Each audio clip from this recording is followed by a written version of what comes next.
Zdravíme. Vládo České republiky, my jsme Anonymous.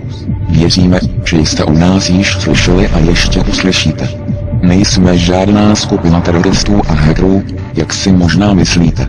Náš cíl je mnohem větší, než schodit pár webů jako Vláda.cz nebo Osa.cz. Chceme stát bez korupce, tunelování a dalších zločinů, které provádíte. Krom toho chceme i svobodný internet bez cenzury. To znamená, že jsme proti dohodě akta, kterou jste podepsali. Nechceme, abyste tuto zprávu brali jako výhrušku. Jedná se o pouhý vzkaz. Chceme vám pouze říct, že takhle to dál nejde. Musíte se probrat a situaci, ve které se náš stát nachází, začít řešit. Státní dluh každým dnem narůstá, nezaměstnaných přibývá, stejně tak se zvyšuje i chudoba a kriminalita.